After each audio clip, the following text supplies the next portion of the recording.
as parts of the world begin to shut down, as self-isolation is taking place during this coronavirus pandemic, you may be thinking, I can't do this. I can't be trapped in my house. But today we're going to profile a couple stories that show what happens when you do leave your house. So while you may be fuming mad that you're stuck at home, or you might live in a country where this isn't a problem, I don't. But if you are trapped in your house, I want you to reflect on these 4 stories and go, man, I sure am glad I'm staying at home listening to Dead Rabbit Radio.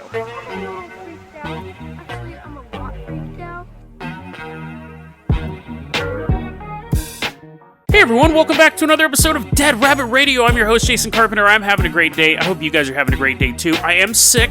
I do not have the coronavirus. I might have a coronavirus, but I don't have COVID-19. I have a bit of a head cold. I feel a lot better than I did the other day. My bones are no longer aching. Sabine's pretty sure I had a fever last night because I was like, man, it's so hot in here. Windows open. I'm standing in front of a fan. It's Oregon in March. It was like 50 degrees. I'm like, oh, why is it so hot? She's like, because you have a fever. I'm like, no, I don't. But the only thing I'm battling right now is some congestion. My nose is stuffed up. I have a bit of chest congestion, but I have no problem breathing. I'm totally fine. If you're a long-time listener of this show, you've heard this voice before because I get sinus infections quite commonly. So I know what the effects are. However, just to let you guys know, I am in a hot zone. They're shutting down all schools in Oregon. We've had outbreaks in the Dalles, which is 30 minutes one direction. We had outbreaks in Hillsboro, which is about an hour in the other direction. It's most likely that COVID-19 is here. So I'm taking the steps to self-isolate myself for a while so I don't get infected or I don't infect others. And that's where we're at right now. And obviously, guys, if my health situation changes, I will go to the emergency room. Like if I have trouble breathing, I'll go to the emergency room, but I feel better today than I have yesterday or the day before. I apologize too, this episode's coming out late, but again, I'm sick. But I want to keep a sense of normality going on here, so I'm getting better. Even though this episode is about a day late, I wanted to get an episode out for you guys. I know a lot of people are scared. Don't be. Now, I often say I'm an old man. I'm 43 years old. I've lived through all this stuff. To be fair, I have never seen anything like this in my life. I know there are people in World War II that remember, stuff shutting down, but I didn't serve in World War II or was alive. But at the same time, this is temporary. Just keep yourself healthy and don't spread it to others. That's the key thing. I'm not worried about getting it myself. It's possible that what I have right now is it, but it's so low. I'm one of the 80% that it doesn't really affect, and I'm getting better. Because a lot of my friends have been getting the flu. The flu is kind of working its way through town, which it's the flu in March. Could be the flu, could not be the flu. But I'm feeling better. If I start to feel worse, I will go to the emergency room, but I don't foresee that happening. All that being said, that's kind of rambly, but I just want to let you guys know that I'm going to continue to do this podcast. We're going to go back to our regular schedule starting Monday. I don't want you guys to panic, but I think you guys should be prepared. I have stocked up on food, just in case the store starts shutting down. So, let's go ahead, though. Actually, and before we go any further, let's thank our newest Patreon supporter, our pandemic Patreon supporter, Charlotte Renee. Thank you, Charlotte, for supporting the show. Really, really helps out a lot, especially now because I'm not going to be going to work for a couple days, and I haven't gone to work for a couple days, so the Patreon support does help in those moments where I need a little bit of extra cash. So I really, really appreciate that, Charlotte, and all other Patreon supporters. If you can't support the Patreon, that's fine. Get the word out about the show. That really helps a lot. Getting new listeners for the show helps really just as much as new Patreon supporters. But I really, really appreciate both of you guys, both groups of you. So let's go ahead and move on to our first story now here. Now, all of these stories, the theme is stay inside. All these stories are going to make you scared to go outside. First off, Charlotte, we're going to toss you the keys of the Carpenter copter. We are flying out to Churchton, Maryland. It's February 18th, 2020. And there's this woman named Katie Peters. She's just gotten done shopping. She's putting her shopping cart away. makes that noise when that satisfying noise when metal hits metal. Goes in. That's a pretty good sound effect. Thank you. Complimenting myself now. And as she's getting ready to leave, a man walks into the grocery store. Now, that's not suspicious. Men often walk into grocery stores. It's not going to raise any alarm bells. But when he passes her, she feels a, ow! Pinch. Poke. On her butt cheek. Ow! And as the man passes by her, he looks at her and says, quote, "I know. It feels like a bee sting, doesn't it?"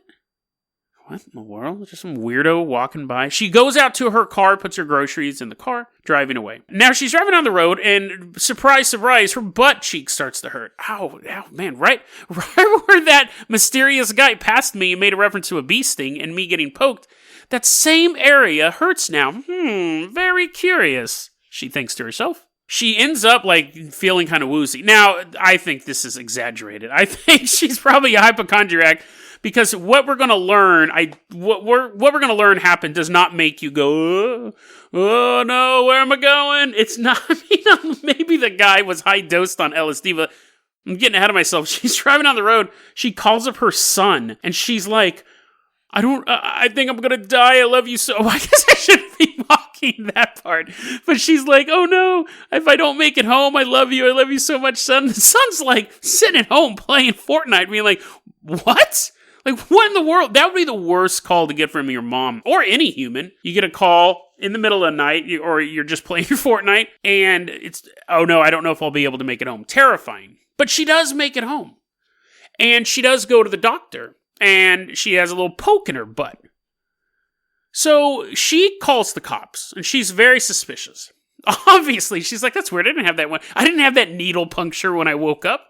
I didn't sleep on a bed of needles. The cops end up being like, yeah, that's pretty suspicious. The guy's saying something. If the guy hadn't said anything, it's funny now to think about it, he probably wouldn't have gotten caught. They review the footage. They see this dude. They track him down. His name is Thomas Bryan Semen, which is quite ironic. It's probably pronounced Stemen, and it's not ironic at all, but Semen, 51 years old, when they pull him over, he has 2 hypodermic needles. He has one in his pocket, one in his car, both of them filled with semen. Steaming semen, to be precise. So it's a weird fetish, right? This guy, has a We've done episodes on this in the past. Not this particular dude, but there's a fetish called, I don't know the exact word, but basically you stab women in the butt with either knives or needles. What episode? That was the episode, The Maniacs of England. And I really like that episode. Listen to that in your self-isolation. That's a good one. That's pretty funny. But there's a fetish. There's a fetish called fraudagine where you rub up against women. I mean, I guess you can do it to dudes too, but it's mostly dudes who have the fetish. They're doing it towards women. If you do it to a guy, it's still a crime, and it's still called fraudagine, but generally it's a male-driven fetish.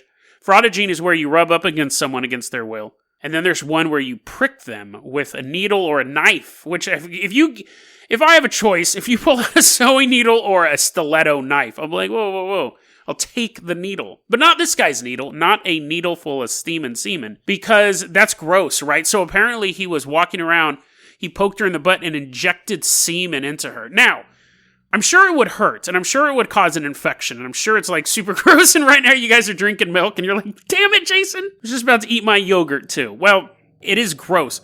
I don't think if someone injected you with semen in your butt cheek, you'd be like, whoa, man, totally, I don't know if I'm gonna make it home. Unless she's allergic to semen, and the fact that she has a son probably means that she isn't. But again, maybe if it's injected right into the muscle tissue, maybe it does cause you to trip out, which, if that's the case, would be an amazing new drug. So there you go. That's one reason to stay home. Someone might poke you in the butt with some semen. Now, you may be going, Jason, that's an extreme example. Plus, I'm not a woman in Churchton, Maryland. Plus, this guy was arrested. So what do I have to worry about? I'm going to work. And I'm going to say, listen, dude, do not go to work. Charlotte, let's fire up that Carpenter copter again. We're headed out to Perm, Russia. We're defying all travel bans. The military is hot on our heels. We're releasing chaff. All that aluminum stuff. We're just throwing aluminum foil out the back. Missiles are still hitting us. We're going to relieve U.S. territories, the F-18s. They don't know what to do. We're headed to Perm, Russia. The year is 1989, and it's 1 a.m. Now, this story we don't have an exact date on, but, so usually that means it's made up. But not all the time, not all the time. What happened was in 1989, we had the fall of the Soviet Union, for the most part. It was starting to crumble, at least. And you had information finally leaving the Soviet Union. I have this website called thinkaboutitdocs.com. It's not mine, but I go to it all the time. Every UFO sighting by year. It's been a fascinating resource for me. But 1989, when I just recently went through 1989 and found all the great stuff from there, massive amounts of stories coming from former Soviet bloc countries. And it was weird because I did it in 1986, 87, 88. You know how to count. I did a couple years in a row, and it was standard thing in Kansas, thing in Argentina, thing in Europe. Not a lot of stuff coming from Russia, Soviet Union, stuff like that. But in 1989, you finally had all this media pouring out from behind the Iron Curtain. And a ton of stories coming out in 1989. We're in Perm, Russia. You go, Jason, I'm not afraid. I have to start the gimmick again because I got sidetracked. You're saying, Jason, we're hopping off the Carpenter copter. I'm not afraid of being outside. I don't care if someone tries to stick me in the butt. I wear a metal pan in my pants like I'm a Donald Duck cartoon. I'm not worried about it. I'm going to work. And then I put my hand on your shoulder and I push your head over. And you're like, have you washed your hands recently, you sick dude? And I'm like, no, I haven't. I move your face over. Not your face. I move your whole head. And we're looking at a female security guard. She's working in Russia in 1989. Her job is it's like she's a security guard for a local garage, like a parking garage. So you have like a parking structure. You know what a garage is, right? I'm trying to think of it. What's the term for it? The concrete one with all the cars in it and stuff like that? So this woman, let's call her Mary, she's a security guard at this garage. She's just doing her business. She's reading a magazine or something like that. I don't know. The specifics don't matter. The lead up to it doesn't matter. The fact is that Mary's sitting there. She has a dog. And she's sitting in her little police booth. Damn it, a little guard booth. Apparently I've given her a promotion. Now she's a member of law enforcement. There's a glowing red light in the garage. And it's like a parking garage, right? So she can't really see what it is. She can't really see around the corner. And she's like, what? Looking at that? I don't know. I'm going to keep reading my magazine. And then she hears someone say, come into the garage. She's like, what? She looks over. She sees the red light. And then she's thinking, wait a second. Someone didn't say that over there. She realizes the voice came from inside her booth. And she looks down. Came from her dog. The dog looks at her and goes, come into the garage. She sees it say that to him, and she hears it. And she starts laughing hysterically, because she doesn't know what to make of it. She thinks it's the funniest thing in the world. And then she realizes, wait a second, dogs can't talk. And at that point, the dog bites her sleeve and begins to drag her towards the red light. When she gets into that part of the garage, she sees what she describes as transparent people. So she can see right through. You know what transparent is, right? She sees the outline, but she can see right through them. And her dog's just sitting there next to her, not talking now. Not when it really is necessary. The dog needs to say something, being like, look out! The dog's just sitting there. She looks at these, and she goes, you're not people. You're not people, right? And they say, quote, yes, we are not people. And we have come for you.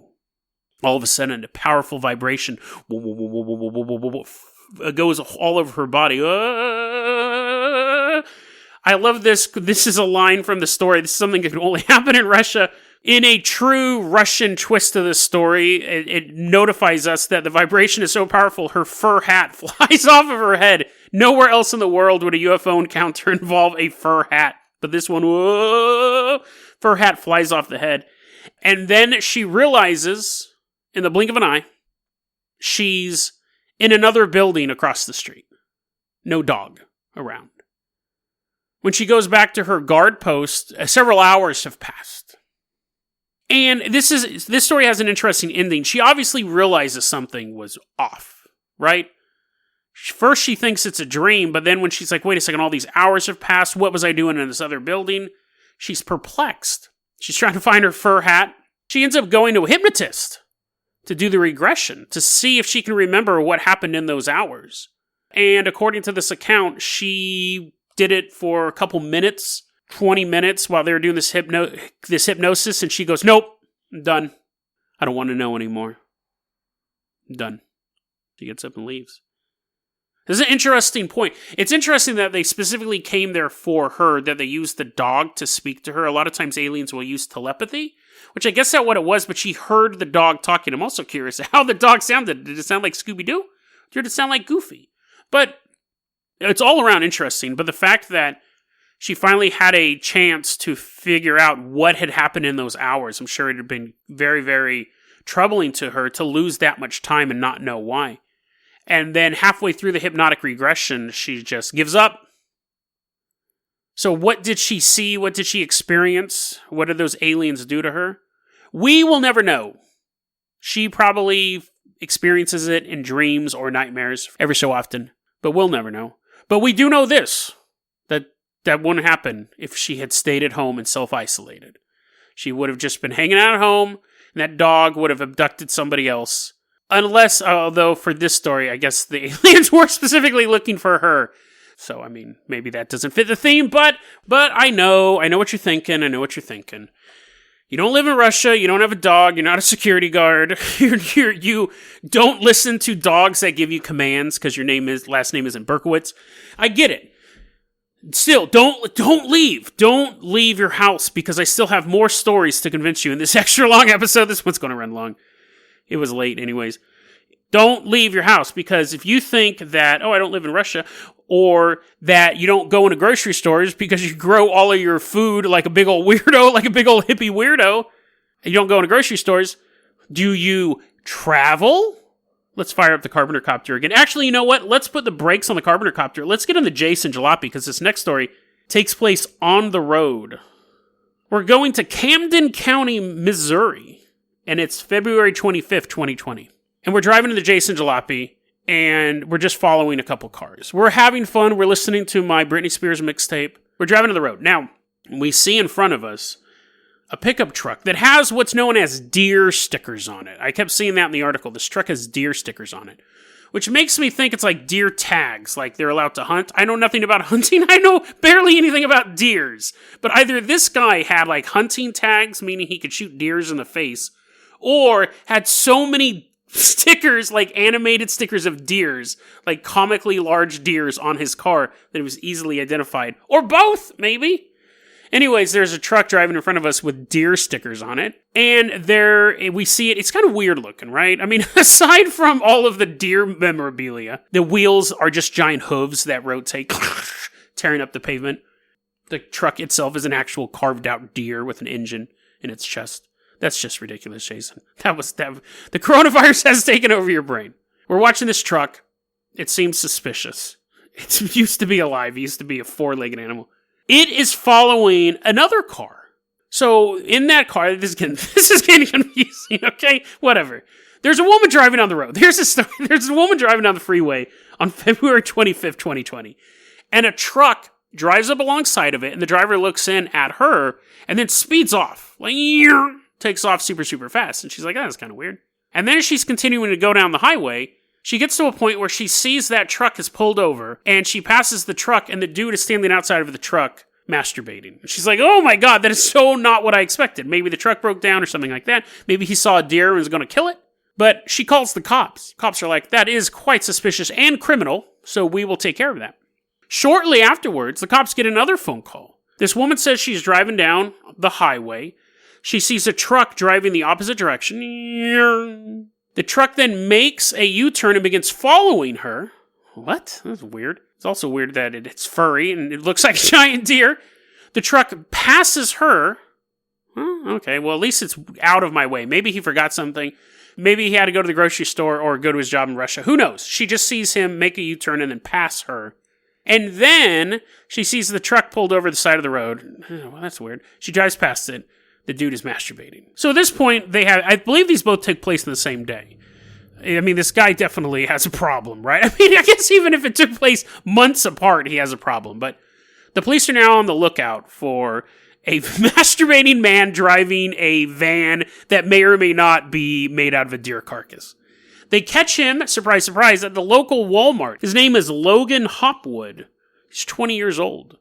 Now, the best thing about this story, that's horrible. Like, flashing people, masturbating in front of people. It's a crime. It's public indecency. It's gross. No one wants to see that. But the best part about the story was when this dude gets nabbed by the cops. So, when he gets down to the police station, the cops go, listen, we have a report of you driving past the woman, pulling over, masturbating as she drove past. What? No way. I would never do that. That's ridiculous.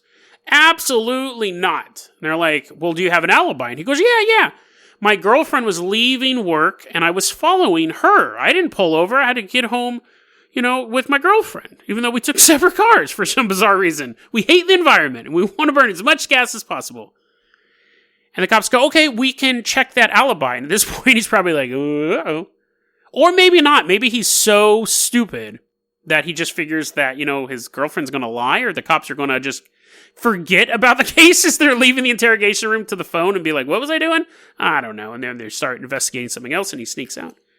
They call up the girlfriend and say, hey, was he following you home? Easy alibi to check. She says, no, we were totally different routes. Oh, okay. They go back in there and they go, so your girlfriend says you're lying. He's like, oh, dang it. He was like leaving card games and little electronic devices around, hoping to confuse the detectives on their way out. They're like, oh, look at all of these seeds. I better count each one. The cops are vampires. I have to count all these seeds before I do anything, and he sneaks out. But anyways, they come back in. That doesn't work. They go, that your alibi didn't wash. And he goes, yeah. I was thinking about something else. So, you're right. I did pull over, and I did pull my penis out, but I was just peeing at the side of the road. So, I was driving and I looked over and I saw this woman, and then I go, oh no, I drank a bunch of water. And so I sped up because I was trying to find a place where I could go in the bushes to urinate. And the cops are like, okay, you're being honest with us. It's possible, right? Some woman drives by at 60 miles an hour. She sees a guy relieving himself in the bushes, which is still a crime. If you are ever like, oh, I'm so drunk I have to pee outdoors, you can get arrested for public indecency. You can be a registered sex offender for urinating in public. So don't do it. That's another reason not to go outside. Another reason to self-isolate. So you don't become a convicted sex offender. But anyway, so he's like, I was peeing. And the cops are like, yeah, that makes sense. The man and the woman exchange looks. She got a weird, funny feeling from him. If the next time she sees him, his pants are down and he has his penis in his hand, sure, she might think that he's masturbating. That explains the first story. However, police say, a time later, another woman says that you busted a U-turn, drove past her, pulled onto the side of the road, and was masturbating. And his response was, oh yeah, that second time, totally masturbating. Oh, no. That one was legit. I just didn't think anyone could see me. So his alibi for the first one worked. His alibi for the second one was like, oh no, the second time, I was totally masturbating. I thought I was enough in the bushes that no one would see me, but I really needed to get a little relief, So he was arrested. No bail. So he's locked up, which nowadays it's a lot harder to get no bail. He's 2 felony charges of sexual misconduct. And then the next sentence, I'm like, that's weird, no bail for, pulling it out, whipping it out. He's a registered sex offender, so this guy definitely has some issues, some deep... Obviously, the masturbating in public showed deep-seated issues, but this has been an ongoing thing for him. He's only 20, too. This guy's going to have a real hard life. Real hard life going ahead if he can't get this stuff under control. So, yeah, another reason why you should stay inside, sex predators... Sex predators may masturbate as you drive by. And possibly, if you're going slow enough, onto your car itself. So that's gross, right? You're like, no, it's pretty cool. I got all these needles in my car, these hypodermic needles. Now I don't have to fill it myself.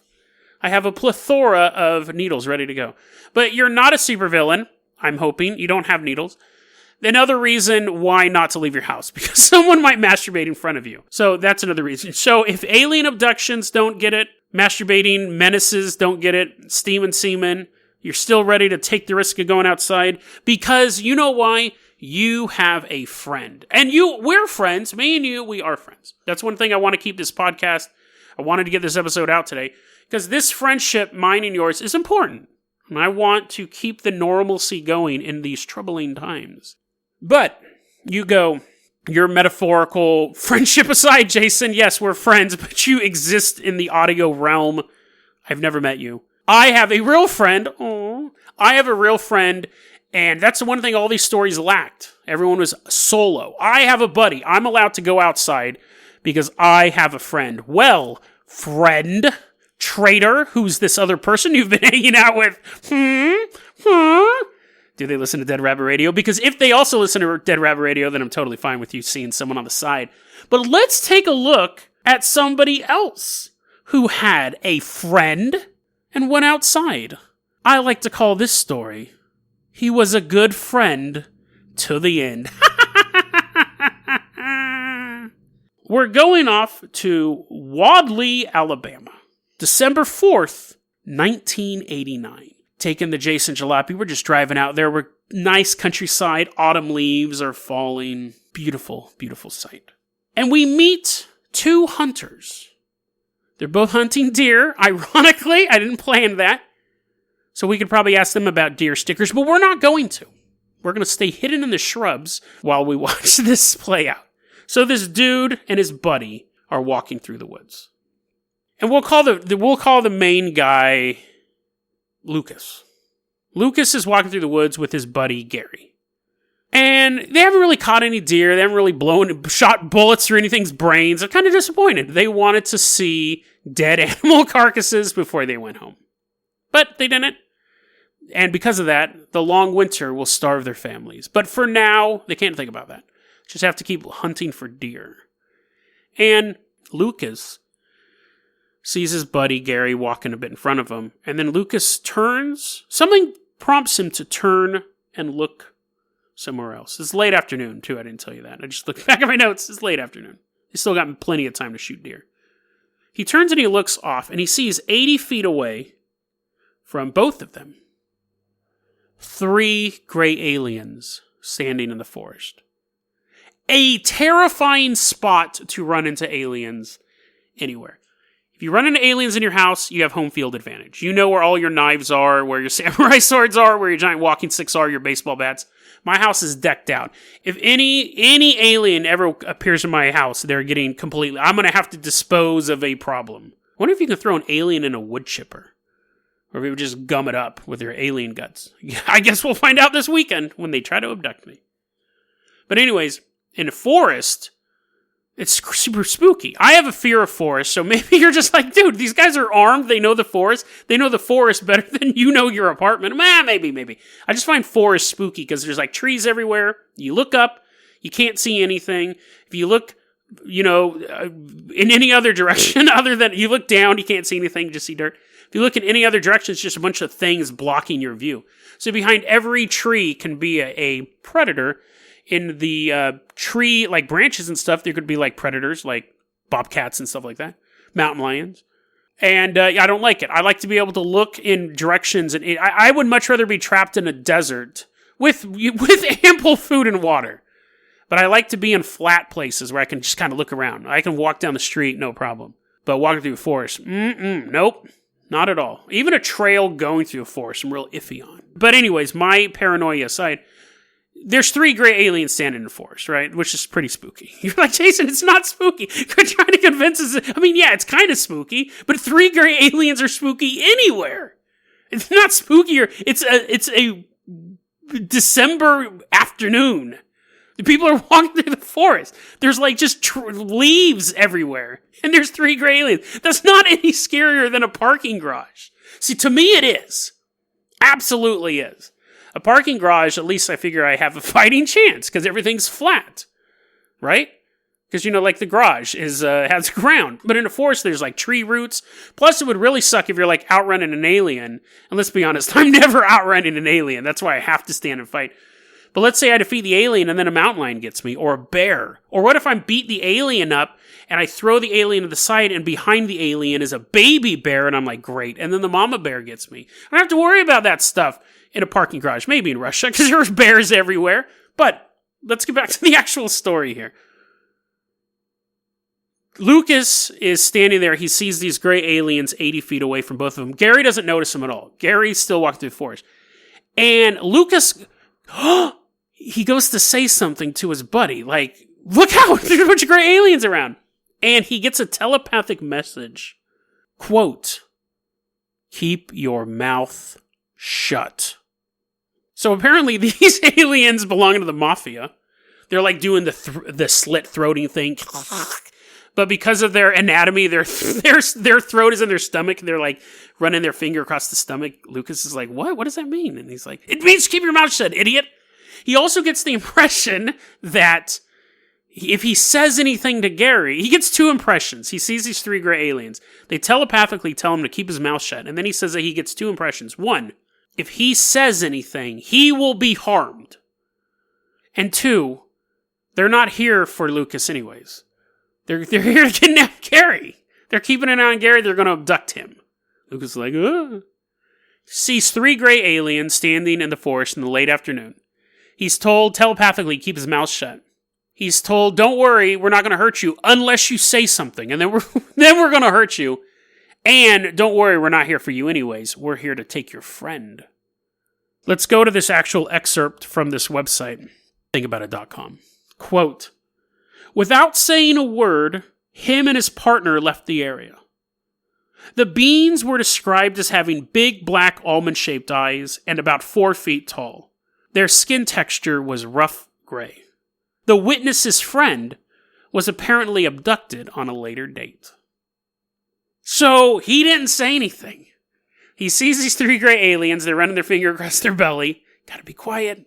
I'll slit your throat. He's like, that's not even where the throat's at. He's like, we know we should have abducted more cows to figure out where the throats were. Doesn't say anything to his buddy. His buddy ends up getting abducted by aliens. Imagine, okay, here's the thing, dude. Like, part of being friends is looking out for each other. Now, to be fair, obviously, like, there are limits to that. I've always told my friends, I will never help you dispose of a body. That's just not what I do. I don't help people dispose of bodies. That might seem like a high bar to you, but I grew up in Sacramento, so I mean, So that you may go, Jason, there's a bunch of stuff I wouldn't do before not helping someone dispose of a body. Yeah, Sacramento gets a little rough in certain areas, but the point is this: you got to be clear with your friends. Now, I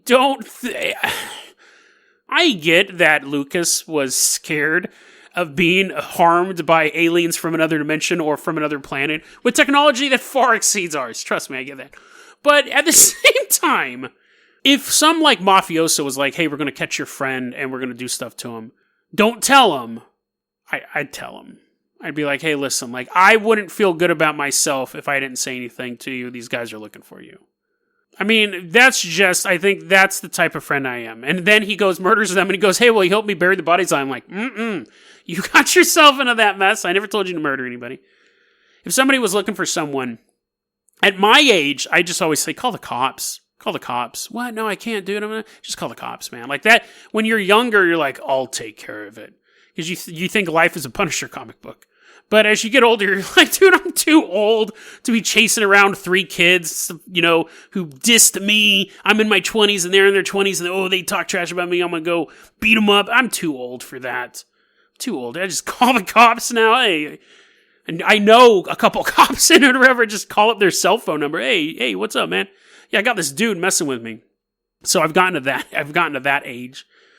But, what a terrible friend. Like, you have to imagine that Lucas still feels really bad about it. And you honestly would feel worse about it if Gary gets abducted by aliens and then is one of those cases where he doesn't remember. So, you're Lucas, you're hanging out with Gary, and it's like poker night at the house. And Gary's like, oh, I'm gonna go hit the head. I'm gonna go to the bathroom. And Lucas is like, oh, yeah, no problem, dude. I'll just sit here with my poker cards and prepare for you to come back. And Gary leaves. And then 4 hours pass. Lucas gets up. After about 15 minutes, Lucas gets up, knocks on the door, sees a red glowing light coming from the bathroom. An hour later, he checks on him, opens the door. There's no one in the bathroom. He looks all over the house. Gary's completely gone. He's sweating. Lucas is sweating bullets now. He's like, uh-oh. Should I have warned him about those? I guess it's too late for that. oh man, I hope they don't do anything so horrible. He goes to calm down. He turns on the news. It's like Fox alien autopsy. He's like, mutilated cow reports. It's like, oh, dang it. And then after about 4 hours, he hears a noise in the bathroom. He goes in there and Gary's like, what happened to me? I went into the bathroom and then, I just was still sitting here. And then Lucas is like, oh no, he has lost time. He's like changing all the clocks. It's like, no, only 2 minutes have passed. Why is my food so cold? Because it's French, and it's like, I put it in the fridge while you were gone. And then he spends the rest of his life changing all the clocks around Gary so he never realizes he lost 4 hours of time. Or, and that's pretty insane, or Gary just magically appears and does realize he lost 4 hours of time, and Lucas is like, I don't know, man. Pretty weird. Everyone poops different. You went to poop and you passed out for 4 hours. Why didn't you call the cops? Well, I don't know. I mean, everyone poops different. That's the name of his book he wrote. Everyone poops different. And then Gary would always wonder, like, oh, I wonder what happened during that time period. And Lucas would know the truth. He was abducted by gray aliens. That would actually be the best case scenario. The worst case scenario is Gary gets abducted by aliens. He remembers everything. They're constantly like, where is your throat? And he's like, it's right here. And they start cutting. And they're doing all of these alien things to him. They're probing him. They're pulling stuff off, putting it back together. And he remembers all of it. And he shows back up at Lucas's house. And he's like, the aliens told me you saw them in the forest and not to say anything. And you're like, those bastard aliens. I kept my mouth shut. Where's my payment for being part of this alien conspiracy? So that would be the worst case scenario, that Gary remembers the torture and they also ratted out Lucas, being like, you came close to not getting probed tonight. What do you mean? Well, your friend Lucas in the woods, he saw us and we told him to keep his mouth shut. No. So, that's another reason not to leave your house, right? Because you may find yourself walking through the woods in 1989. And the worst thing about that story is that he probably did get abducted while he was at home, Gary. But the worst thing about that story is that you can't even trust your friends, man. You can't even trust your friends. So, you can actually. You just can't trust this jerk from Wadley, Alabama. I'm sure you can trust your friends. However, that episode is 4 reasons why it's okay to be inside for, a couple weeks, right? That's how long we're pretty much going to be trapped in here. They're going to probably start shutting down the city soon in Hood River. So I know it's scary, and I know self-isolation. I'm lucky that I have enough sick time with different places that I work that I can miss days of work, and I'm totally fine. I'm fine with that. So I can self-isolate and keep myself from getting sick and keep other people from getting sick, and we'll just go from there. But as far as supplies go, I have at least probably 2 weeks worth of food and water, so I'm not too worried about it on that front either. And I have a sneaking suspicion that most of the Hood River is just going to shut down. And all the workplaces are going to be canceled. All the restaurants are going to be closed. I have a feeling that's where we're headed. But for now, I'm just going to use some sick time and take some time off of work. And employers around here are totally fine with that. Because they know I'm sick. They don't want me there anyways. And even when I'm feeling better, they're like, just take some time off. And so I think everything's going to get shut down. But we can't be afraid. This is unprecedented. And that's fair. But this has an ending to it. This isn't something that's just going to keep getting worse and worse. We see that even in Wuhan, even in these other cities, more people have recovered than have it. So there is going to be an end to this. So I don't want you guys to worry. You guys can't panic, but you guys also can't not take it seriously at all. There's a middle ground. And that's where I'm at. I'm just prepared for the worst. I'm stocked up on stuff. I'm using sick time so I don't even have to go into work. And I'm just going to still be putting out episodes. Still talking about what we normally talk about, aliens, and apparently this episode, a lot of masturbation going on in this episode. But then usually that's not the norm. Aliens, ghosts, stuff like that is what we'll be talking about. So I'm glad I was able to eventually get an episode out for you guys. I am feeling a lot better. I thank you so much for everyone who hit me up on Twitter and email and YouTube comments talking about wanting me to get better. I want you guys to stay healthy. If you're currently sick, I want you to get better. We will be back next week with more episodes of Dead Rabbit Radio. I will be broadcasting throughout this pandemic And we will get through it. We will get through it. DeadRabbitRadio@gmail.com is going to be our email address. You can also hit us up at Facebook.com/DeadRabbitRadio. Twitter is @DeadRabbitRadio. Dead Rabbit Radio is the daily paranormal conspiracy and true crime podcast. You don't have to listen to it every day, but I'm glad you listened to it today. I'm very thankful for your patience, and have a great weekend. And be healthy.